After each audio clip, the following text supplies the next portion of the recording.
Is there a shift in the market? Is there a crash actually finally happening in Toronto real estate? Well, in this video, I'm going to discuss what I've been seeing over the last couple of weeks in the Toronto market, and I'm going to let you know my thoughts on whether or not a crash is coming. So let's get to it.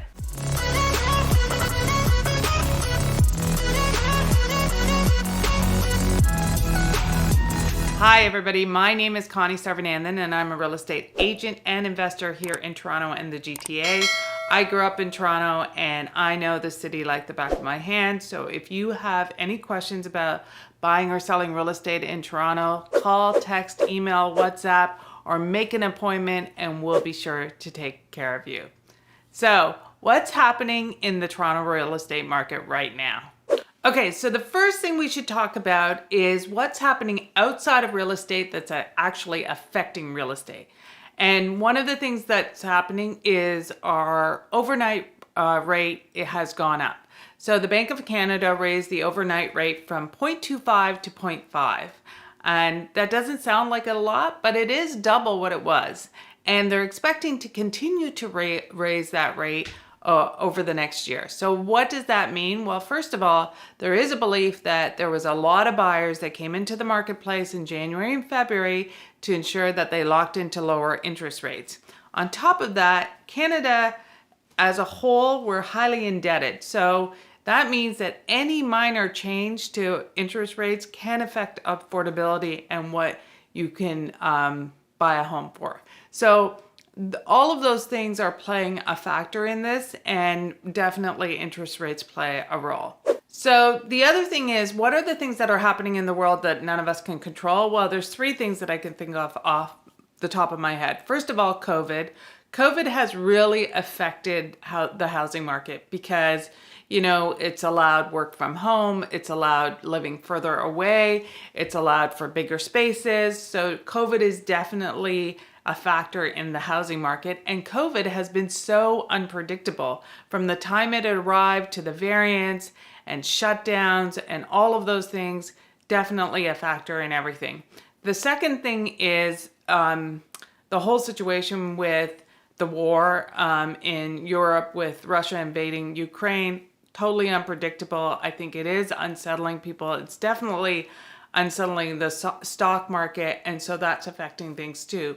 And then you have all kinds of other things like what's happening with inflation and for example, gas is creeping up to $2 a liter. I've never seen that before. So that's also affecting things. So when you look at all of those things as a whole, it's definitely affecting what people are thinking about when it comes to buying and selling homes. So from a seller's standpoint, you still have sellers that are not necessarily going to be putting up their houses on the market for various reasons. And so that's still creating a shortage. So we are still at an all-time low for housing inventory. But on top of that, what all these unpredictable factors has also created a shift in the market when it comes to what buyers are finally willing to do. And I think what I'm seeing in the past couple of weeks is, first of all, there's been lots of offer dates that haven't come to fruition, meaning that, you know, people are listing their properties for lower, hoping for multiple bids. The multiple bids aren't coming in on offer night. And so what's happening is you're seeing a lot of price changes across the board. So price changes meaning like they may have started lower, hoping for multiples, and now they're putting them at actual market price because they didn't get what they want. I personally experienced in this past week alone 3 different agents who had offer dates and they didn't get offers, and they called me because my clients had seen the property and asked me if I was interested. So I think too, buyers are like, you know, they're not willing to go into the crazy bidding wars right now. And hopefully this is going to become a little bit more balanced. For sure, it's still a seller's market, but hopefully it means that it's going to be a little bit more balanced.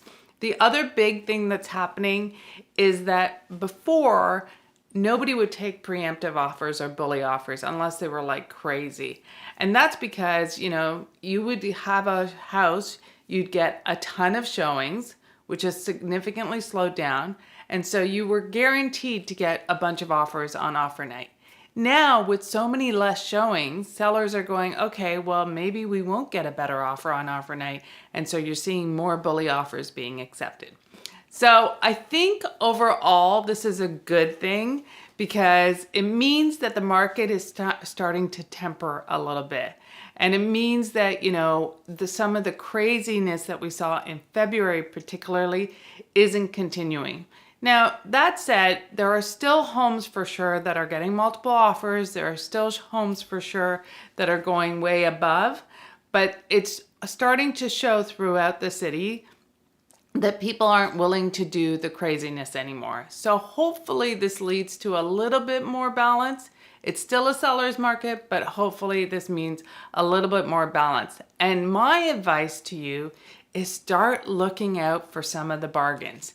Because what's going to happen now is as things don't sell on offer dates and there are price increases, you want to start seeing what is available.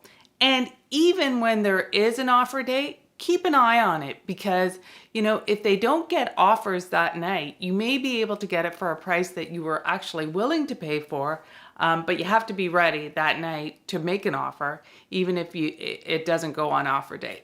So there's lots of strategies that for the savvy buyer, you can get properties in this market. And then for the seller, there's also lots of savvy strategies that you need to address what the current market is and not what it was a month ago to get the best price for your home. So that's it. I hope you guys found this helpful. If you did, please like and subscribe. It really helps us out. And then if you have any real estate questions, feel free to call, text, email, WhatsApp, or make an appointment on our Calendly, and we'll be sure to take care of you. My name is Connie Sarvanandan. Thanks for listening.